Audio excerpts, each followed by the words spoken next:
Welcome to Soulful Thoughts from Aotearoa, New Zealand, the land of the long white cloud.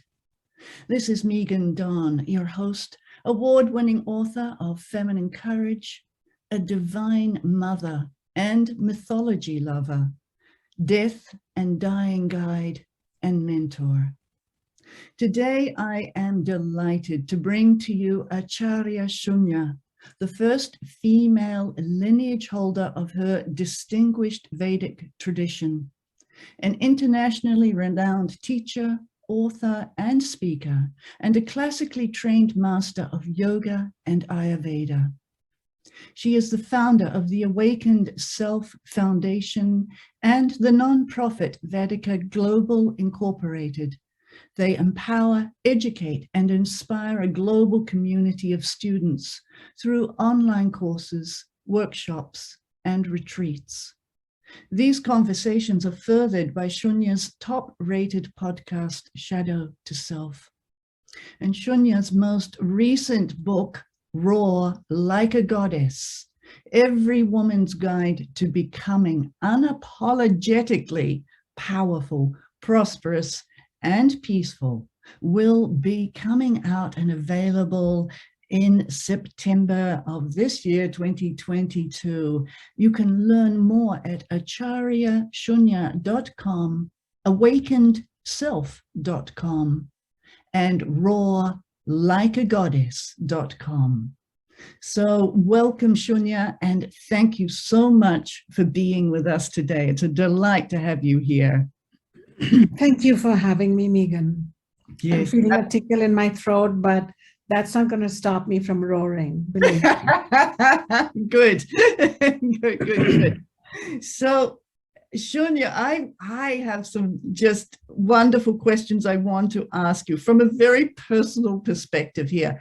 Now, we heard you're the first female lineage holder of an ancient spiritual tradition. Now, I've got to say, on the one hand, I feel myself kind of uplifted and celebrating and going, yes, yes, finally. And on the other hand, I feel my soul double over in grief that it took over 2,000 years or more for this to happen. So I am really interested, and I would love for you to tell us how you were brought up in your family as a young girl, and what role models did you see in your mother and your grandmothers and your aunties, and what was really the living reality of the feminine in your early years, and how does that speak to where you are today? I was fortunate, Meghan, to be born in a family of spiritual teachers, all men, but who were devotees of the divine feminine. And so it took them 2,000 years, but at least they decided at some point that a woman can lead. And fortunately, the tradition that I represent, Veda, which precedes Hinduism, Buddhism, Sikhism, Jainism, is a universal non-dual tradition that was remarkably gender neutral and, if I may say so, a little bit favorable to women. And it even recognizes the great consciousness as something that can dwell in any kind of body, male, female, or non-binary gender. So there is expression to that level, a recognition of all gendered people.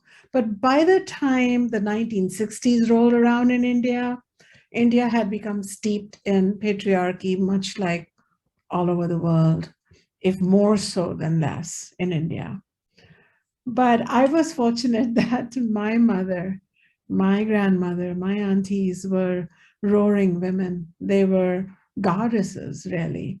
They were really strong and upright and straightforward and vulnerable and enlightened and moody and calm at the same time. They were complete women.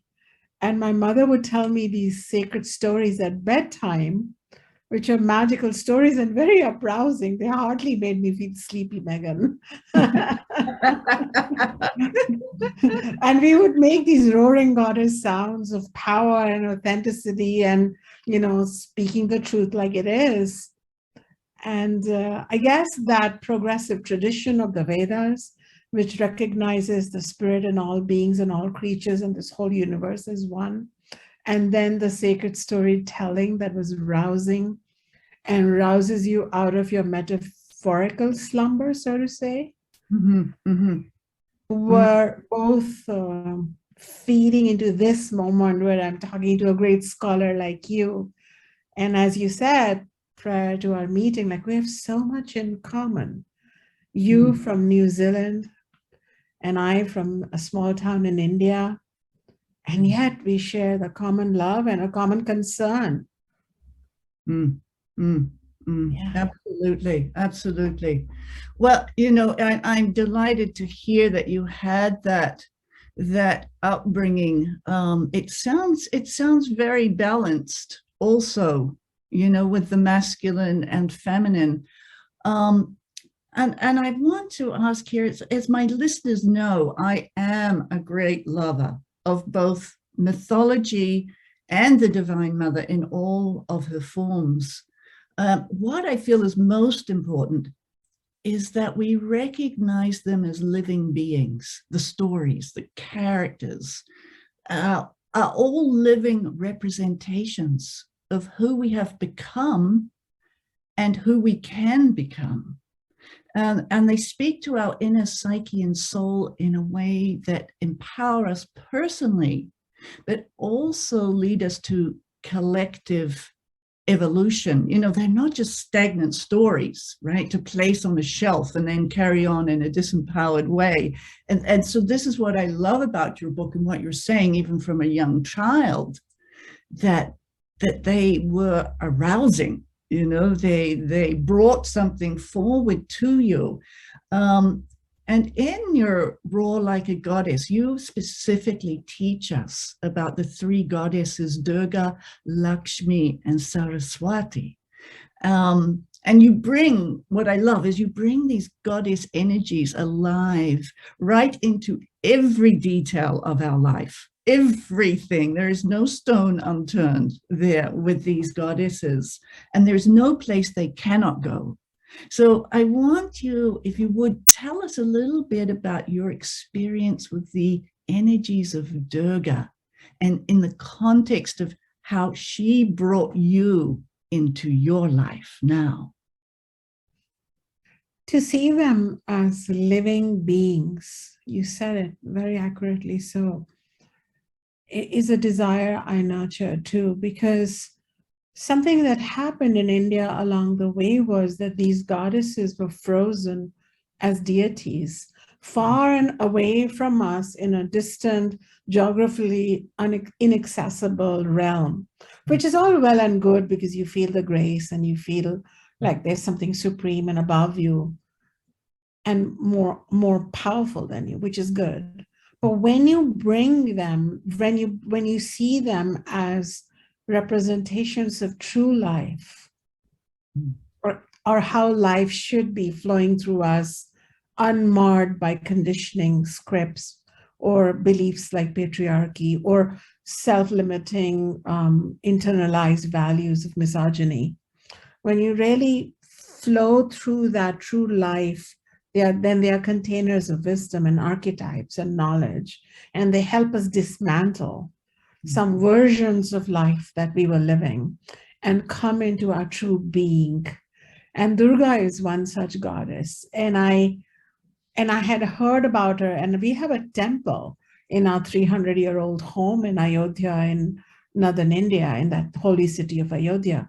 And I would see her and she looked larger than life to me. Until now, she's in my heartbeat inside me. I took her story and I made it my story.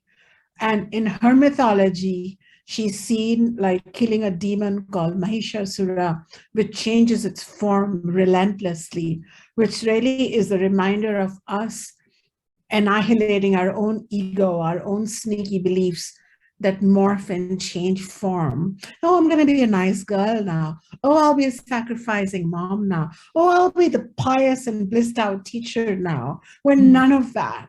I'm just going to roar with authenticity. And please don't take me for granted. I'm going to be minute to minute different. But one thing I'll for sure be, I'll be a goddess in that moment, making the best choice based on what serves life in me and in all beings. Not just me individually, because then I'm one with the demon, but really when I become part of the collective story, collective consciousness, collective liberation.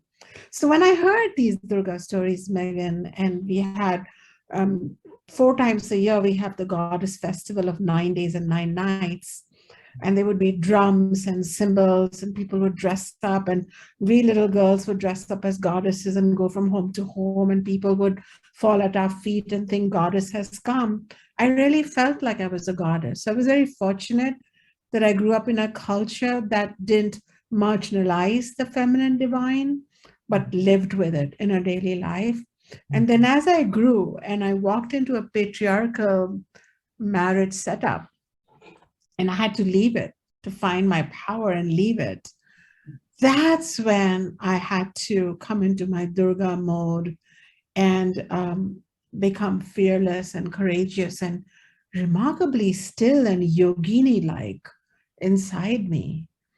Because that's what Durga is. She's roaring with rage, but she's totally calm inside her, because it's not the rage of ego or having an attitude. It's the rage of God. It's the rage of Dharma, of righteousness. And so that's in so many different ways, in speaking my truth, in figuring out how to be the leader of a traditional lineage, but be a 21st century woman at the same time.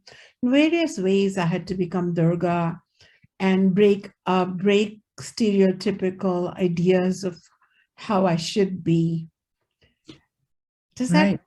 Absolutely, absolutely. And I'd love to say with this, in having to break those stereotypical ideas as a teacher, have you had any pushback from the more traditional aspects of your background?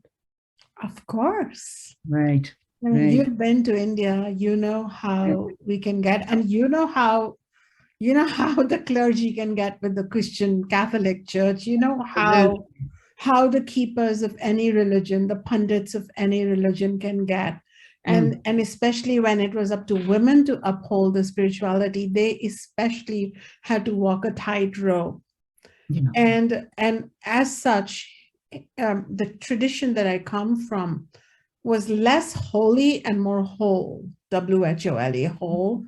But now there is so much emphasis on asceticism and celibacy that a woman like me, who's been married twice, who has celebrated her sexuality and beauty, and yet talks about consciousness and liberation, I challenge anyone. I tickle anybody's sensibility and sense of how it should be. But at the same time, my scholarly adeptness, my knowledge, my truth, my honesty with this has also allowed me to be sovereign through all of this. I have found challengers, but I have found more supporters as time has gone by. I can only imagine that you must have had to dig very, very deeply into the strength and the truth of your own being to be able to stand in that. And I know every mystic, every person who is moving spiritual or any kind of institution forward, there always is this incredible backlash trying to pull you back. And then there's that tension of moving forward. And, you know, I think there's places where we can crumble in that. And in that crumbling, we can be uplifted and come into an even greater strength. And I've seen that in my own life. I've seen it in the life of the mystics, that the vulnerability and then the complete knowing of what you are doing is actually what you are called to do. And so is it that calling is, you know, I think was that for you what, you know, managed to keep you moving forward? What was really, you know, what was really the place that you dove into to keep moving forward when the challenges got great? I think I fell right into my goddess inside me. Yeah. And I think she's roaring with power. And I just can't apologize anymore. I can only celebrate myself. Love it.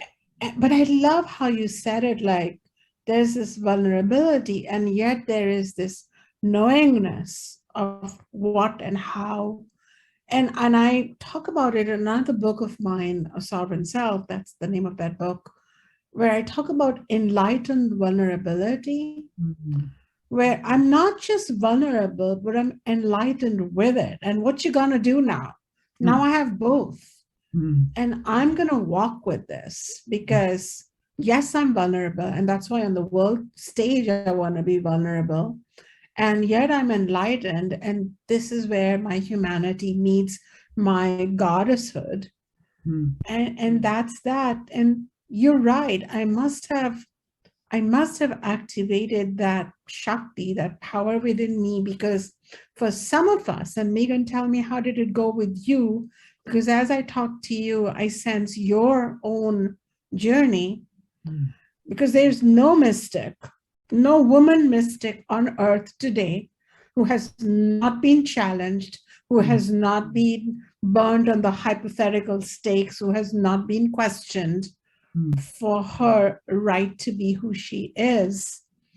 And for some of us, we have no option but to grow from that, and then to help the whole planet grow from that. And that's why we are mystics. Yeah, exactly. I love the image that you gave of Durga, you know, killing the demon, but this demon is the one who is constantly moving and shifting and changing.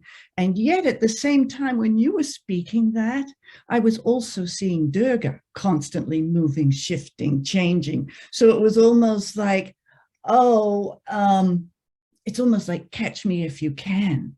Because I too can play at that I can master it, you know. And it just feels like, because this is what I have encountered in my journey, that we women are incredible shapeshifters. You know, it's like when you said in the beginning with your mother, you know, the calm, the moody, the devout, the everything, and the same with you. And it is like this full spectrum of living, this full spectrum of feeling, the full spectrum of what it means to be a woman. And I think that is why patriarchy is so afraid, you know. So it's almost like, because they can't grasp. There's nothing to grasp onto, because the minute that we become one thing, they try to grab, and you're like, whoop, and now I'm here. You know. So yeah, I feel like that system, until the women were questioning or checking in with themselves, patriarchy could survive until that time. Yeah. But now that we're having more of these conversations, more books like mine and yours, there is just this overall awareness that the Shakti is rising, the power of the feminine is rising. And one of our strengths is this capacity to morph and adapt. And actually, that's shown to us as a weakness. But what it is our capacity to be really still and really elevated at the same time. Mhm. we are able to be really small and really big also.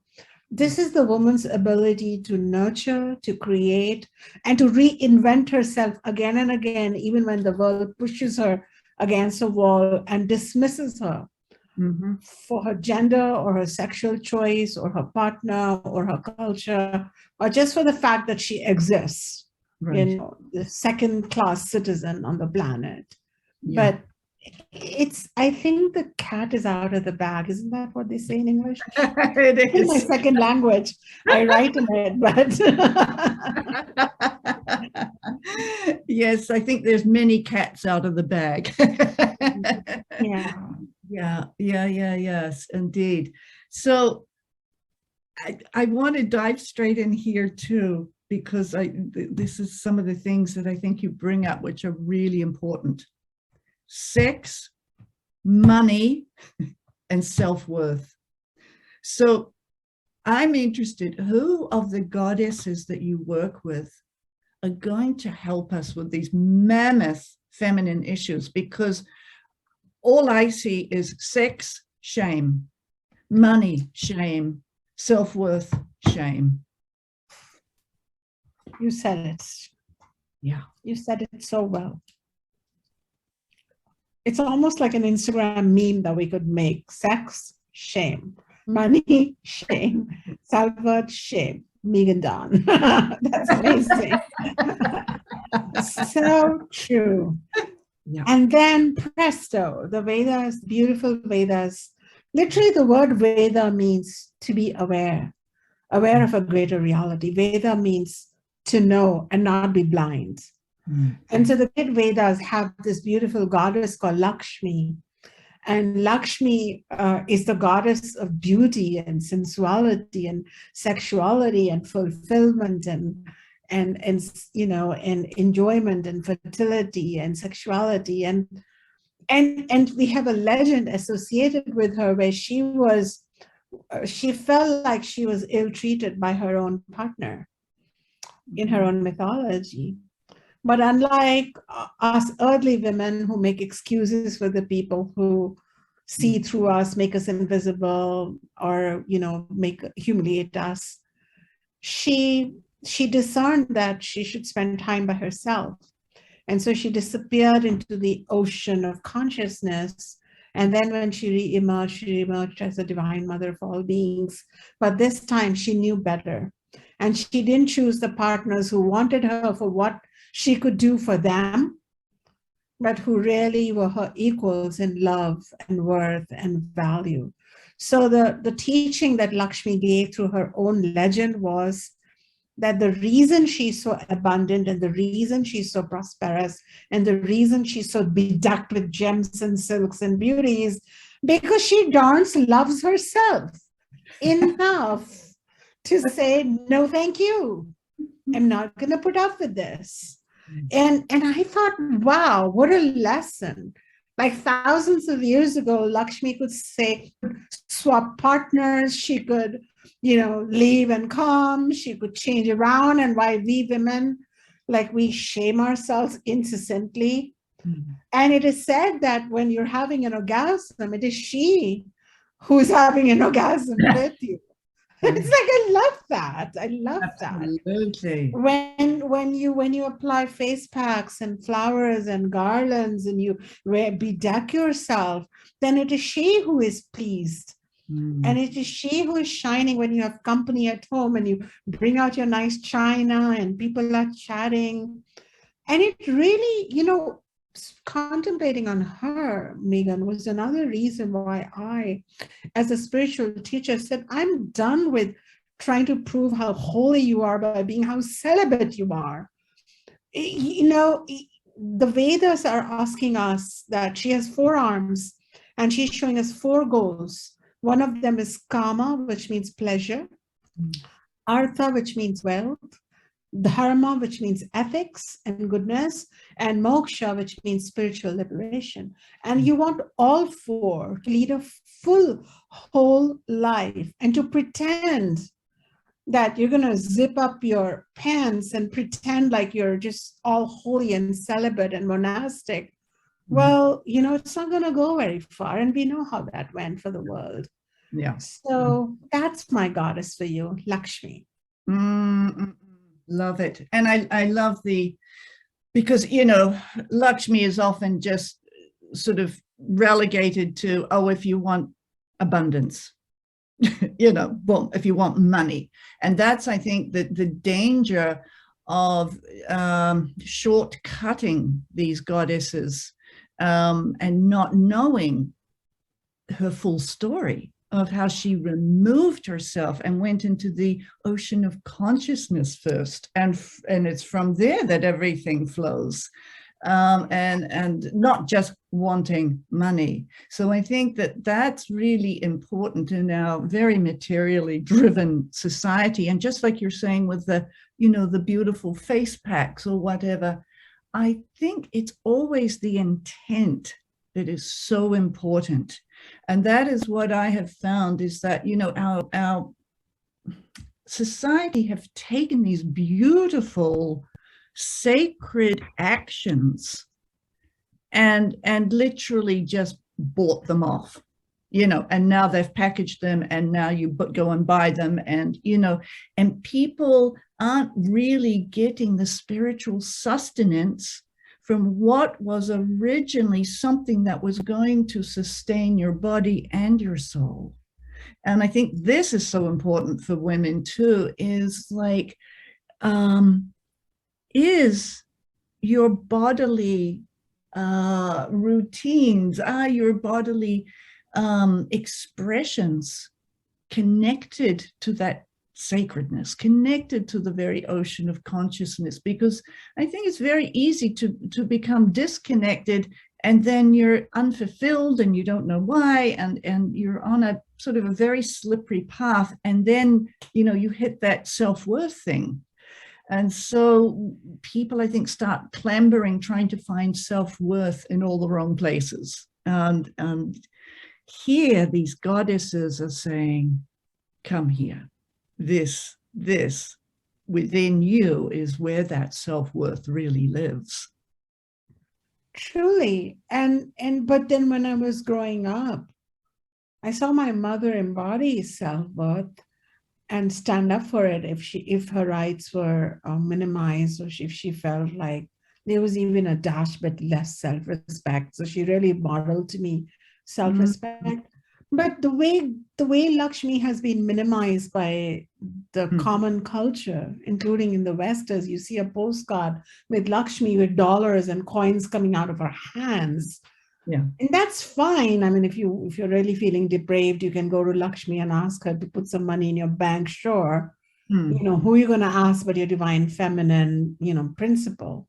At the same time, that's why I felt that connecting it to wisdom of the Vedas, to connecting her abundance to a choice that she made prior to that abundance.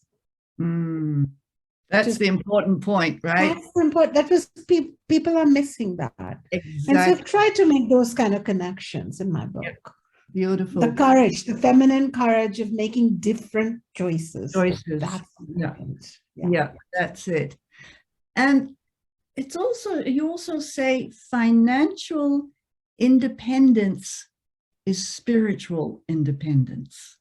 Now, I want to ask you on this. I can understand this from the point of view of many women who have come, who may have been supported, and so finding their independence is very important. I would like to ask also, for some of us, like myself, and I know other of my friends who have been financially independent our whole lives. And so our lesson is learning the interdependence. So how do we allow ourselves to also be supported financially and not just have the solo, thing going on? And I'm wondering if the goddess archetypes and their consorts could speak to that. Indeed. And that's a very good point. And I wish I had And I wish I had talked more about that in my book, maybe in a future version. But that's a very good point to debate, to discuss. But in certain ways, this comes through in my book because I talk about generosity and I talk about this concept of like how women who are equipped or talented or financially resourceful, just giving. We're just giving. Whereas receiving is the next level of, of goddesshood. And but at the same time, I point out that don't be careful when you receive and give. There should be mutual agreements and respect in place because sometimes women are forced to receive in the name of favors, and then they are, they don't come without strings attached. Yeah. So we want to look at generosity, but we also want to look at simplicity or gratefulness or gratitude to receive.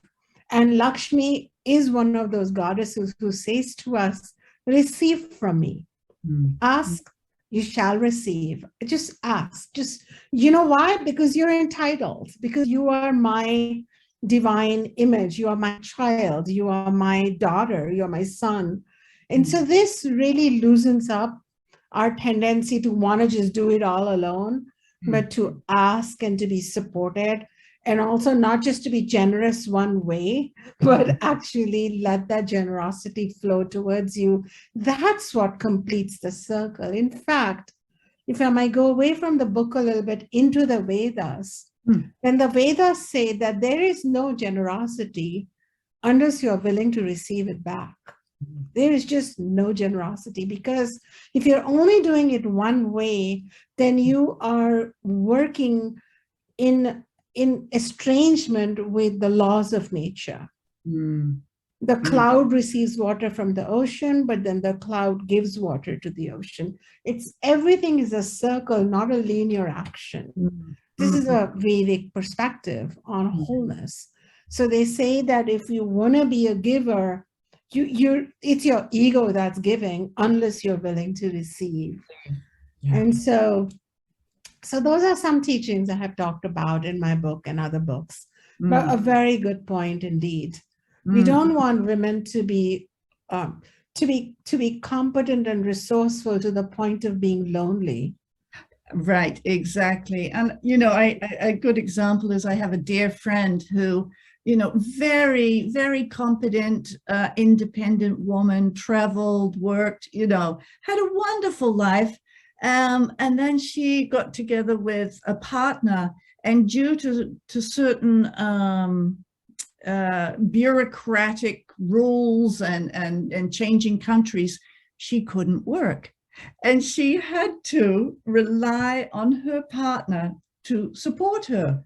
And it was excruciating for her, but she realized that it was the greatest lesson for her to become comfortable with that. And then she found ways to give, so there was this beautiful symbiosis, but it was just wonderful to watch her go through that process and how it softened her.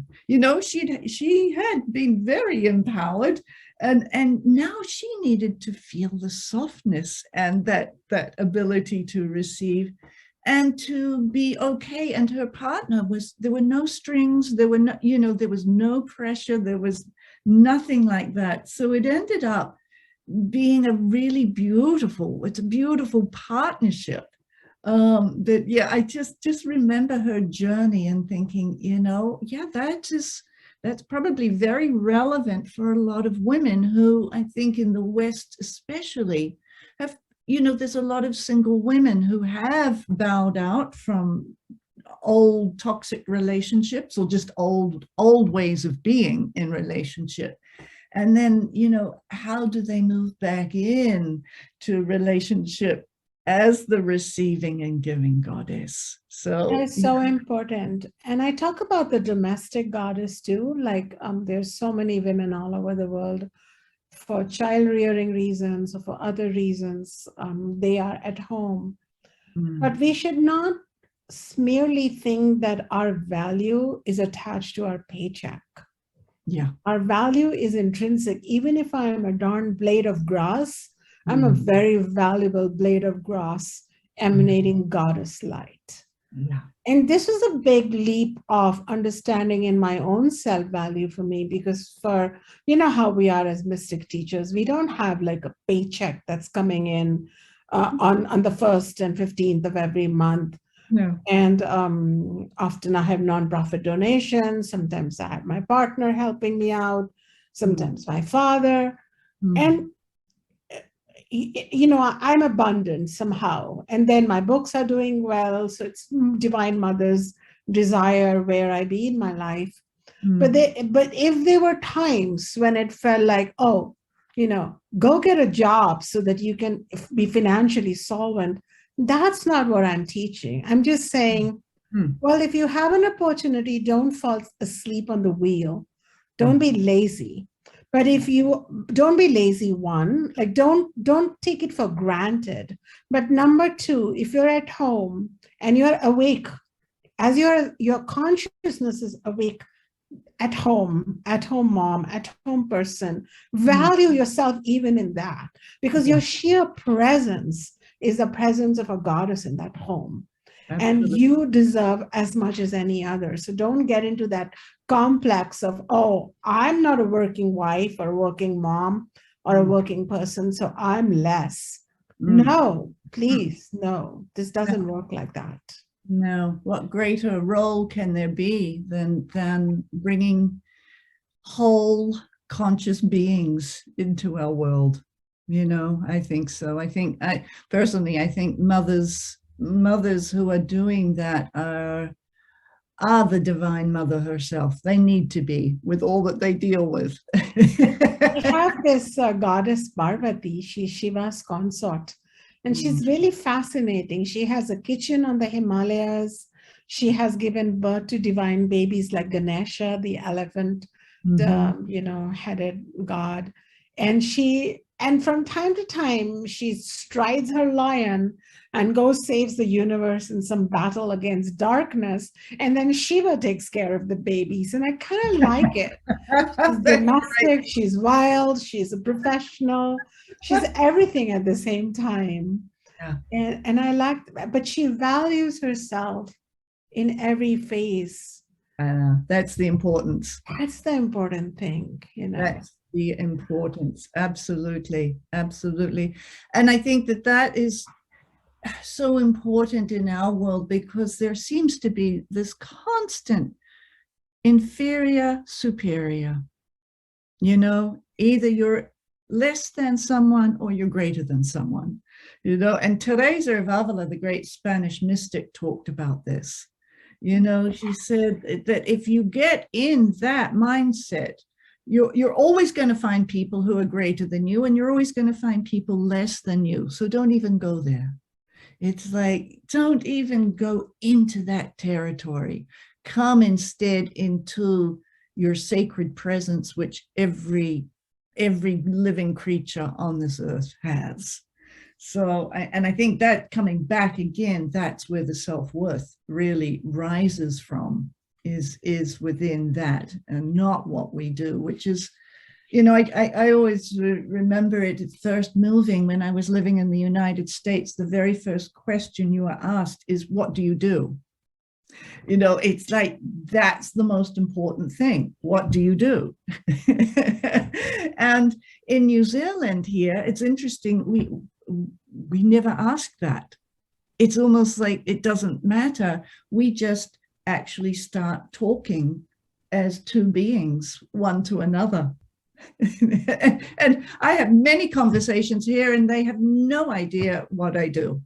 It's never even brought up, you know. But what is going on in the same and in Ireland, that what is going on is that there is soul conversation happening, especially in Ireland. It's like, it's almost like they're looking to see not what you do, but who are you? And how are you expressing yourself?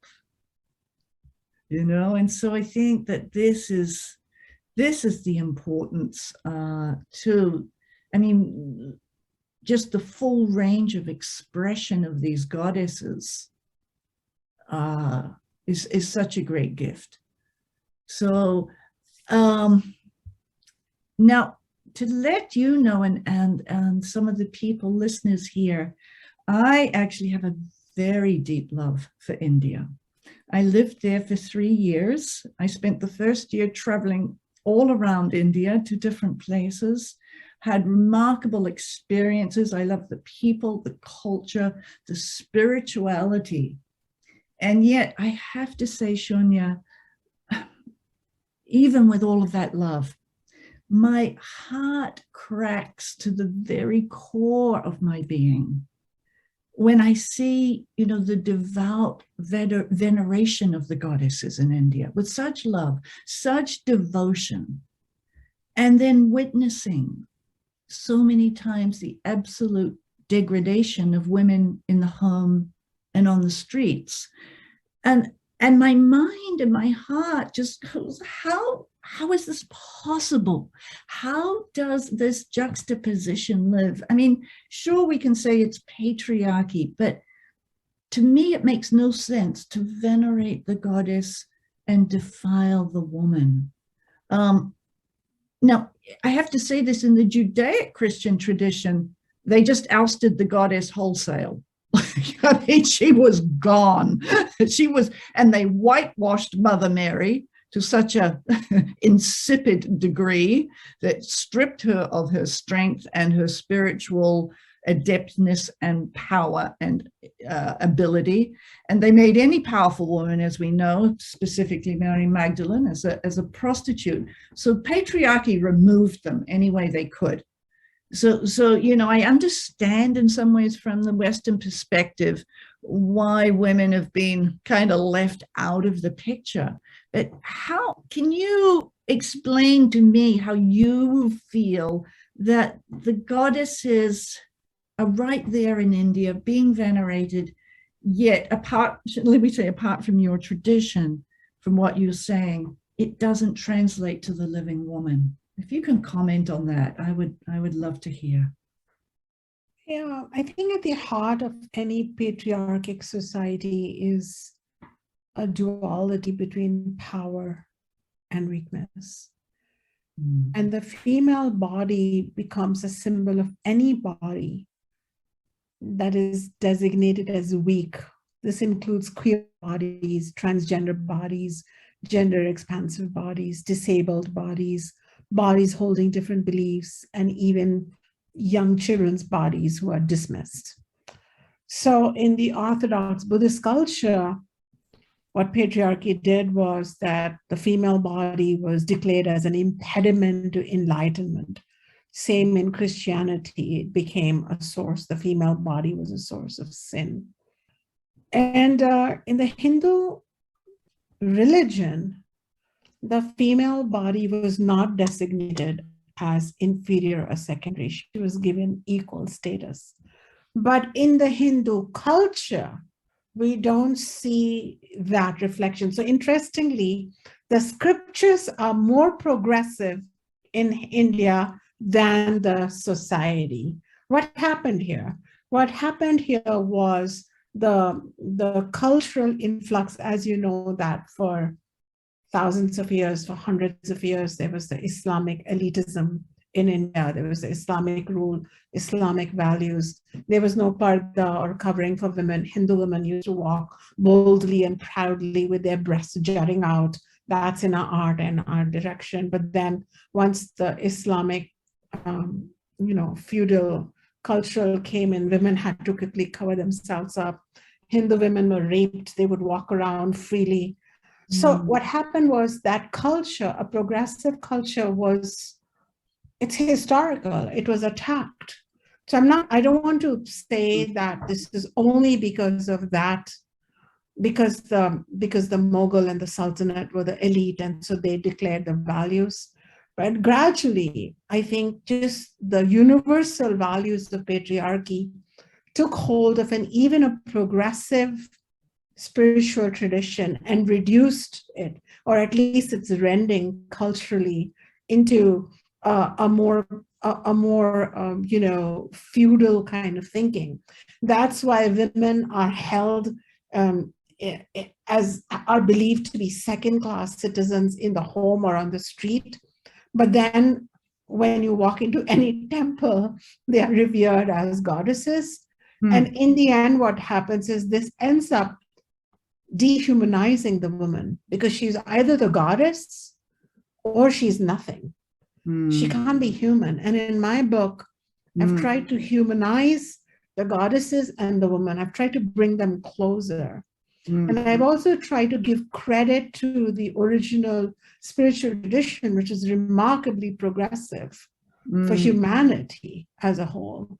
And then look at the historical circumstances. And all said and done, it inundated the society and it became stratified, and the women had to cover themselves up. And changes happened. There was not freedom. Like in the Vedic culture, we hear of men taking on many partners and women taking on many partners. And Vedas were the only tradition which were not just written by men, but female too. And we don't hear of holy scriptures being written by females too, but the Vedas were. So we come from progressive roots, but it didn't hold up. It didn't hold up. Didn't hold up. Thank you so much for explaining that, because it just would, really tear my soul apart, because I'm like, how does this happen? How, and what you're explaining actually is what they've done with Mother Mary in the Catholic tradition. They've made her so pure and holy up on this white little pedestal that no woman could ever be embodied in such a way. And it's interesting, you were saying they saw the body of a woman as weak. I'm like, really? Have you given birth? That is not a body of weakness. That's fascinating to me.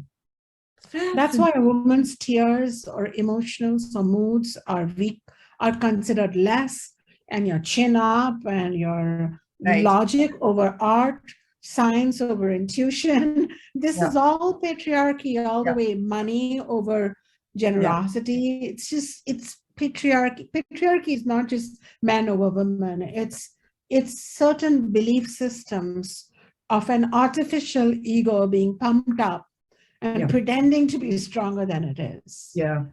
Really, that's what it's about. And in the process, we ended up rejecting our own mothers. Like, the woman has been rejected. Earth and nature and environment has been destroyed in the process, which is feminine. Exactly. Now, I want to speak a little bit about a couple of stories in India. I actually, I think I was 18 or 19 years age, I made my way to Vrindavan because I had a great love for Krishna and Radha, the divine couple. They were my entry.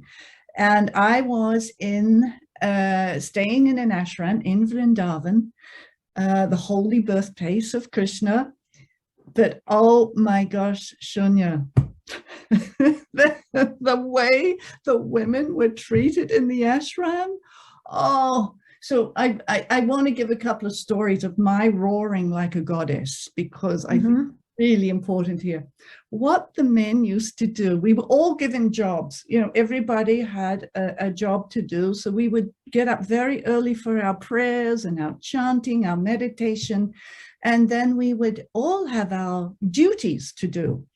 I was very fortunate. I was given a beautiful job of taking care of the altar.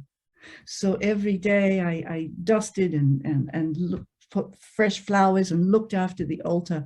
But what the men used to do, a number of them, is they would go to women and they would say, you have to do my job. And the women could not say no. So the women would do their own job, and then they would start and do the male's job. And what were the men doing? While they ran down to the river and they were playing in the river. And then they would come back and sit and do their holy, looking at the texts, the holy texts. And I was like, oh my goodness, watching this. And then one day one of the men came to me and said, you have to do my job today. And I just said, no, I'm not doing your job. He was so shocked. He couldn't believe I said no. And I just turned and I quickly completed my work. And then I ran down as fast as I could to the river, because there was a rule that if a woman came to the river, all the men had to leave. And so here were all these men who were playing in the river, who had given their work to the women, and I came and they had to leave. And every day I did that until they stopped asking the women to do their job. Bravo, bravo. Yeah. These are very potent examples of women doing the job for men. And coming from that culture, I thought, well, now in America, things will be different. And I found women doing the jobs of men in corporate settings and at home, coming back and, you know, both of them working long hours, but then the woman comes home and cooks and cleans.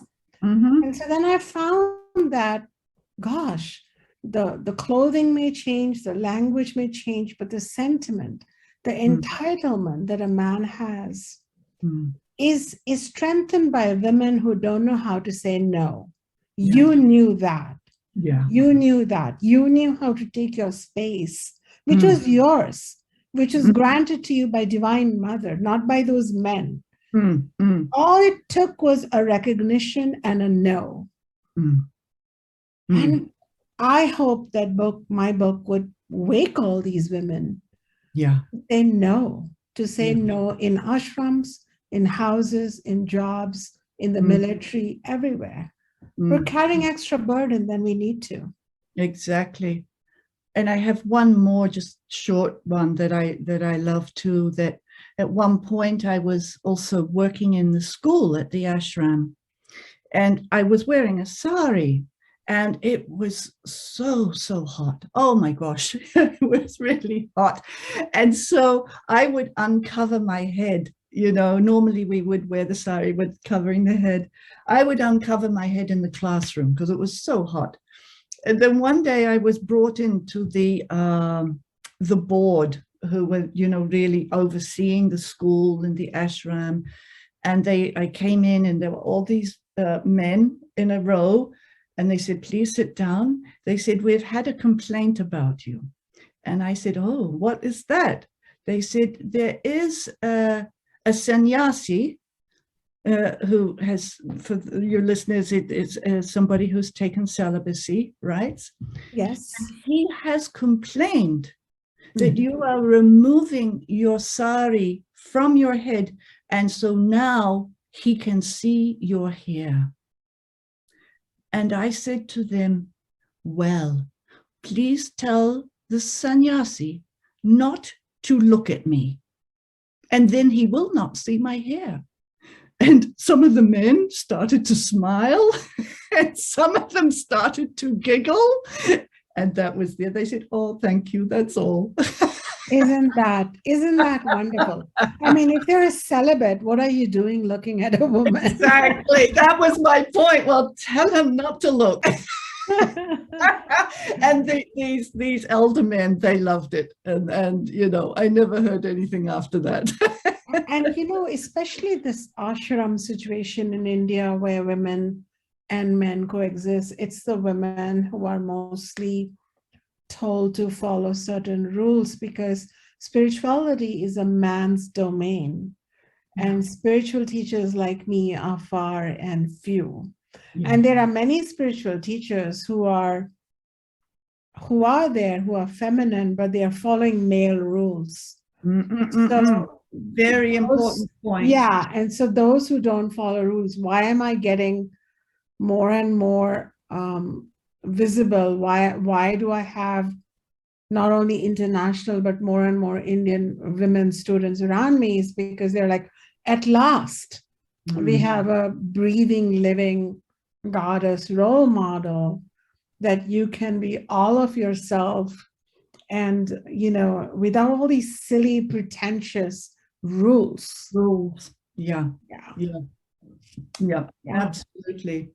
Now, Shunya, we as teachers, we are always evolving, always learning. So I'm wondering, would you be willing to tell us what is currently like twisting in your soul and asking to be set free?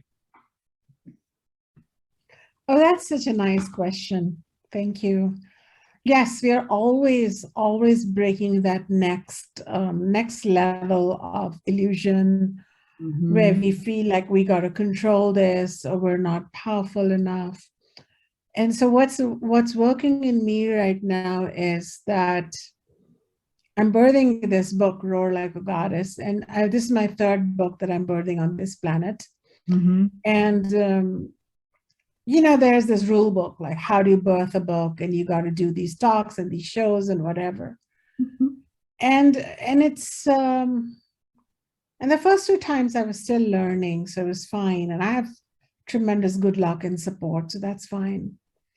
But this time, I'm even letting go of that push and pull deep inside me. I'm really, that part we were talking about, not controlling anything, like I'm surrendering and I'm allowing and I'm magnetizing and I'm attracting. And I'm okay if 1 copy doesn't sell, and I'm okay if 1 million copies sell, because I know that I'm roaring Divine Mother's message.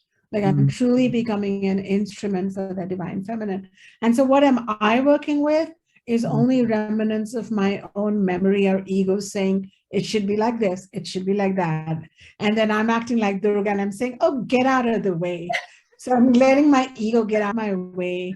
I'm taking a walk. I'm enjoying lying under a fig tree and having a fun conversation with you.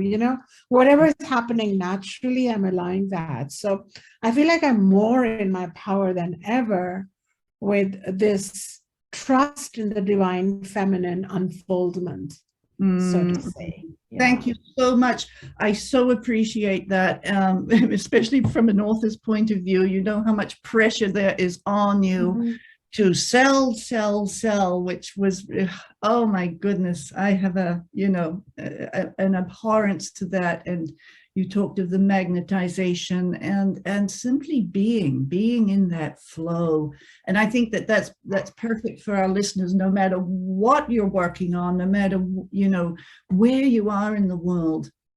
Go lie under the fig tree, feel your body on the earth. When you are tuned, really truly in tune with that mother in all of her forms, she will take care of you.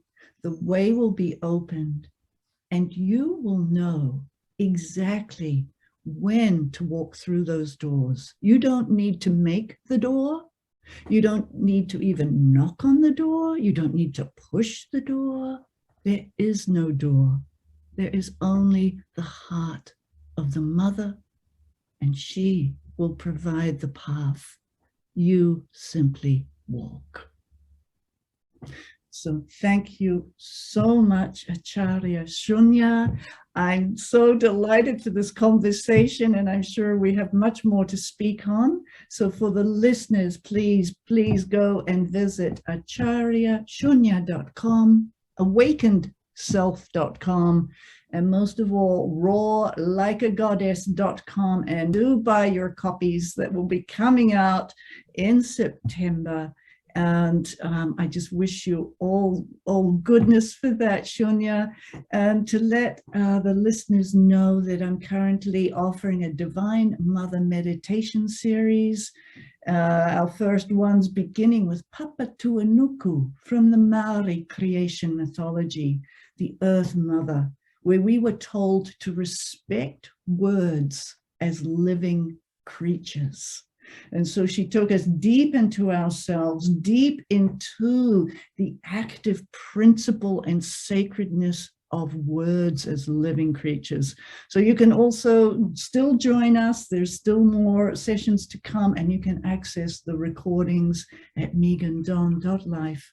So again, Shunya, I just thank you for this wonderful conversation and your work, and for following your inner goddess, to actually find and activate these inner goddesses, and to know that is who you are. Thank you. Thank you.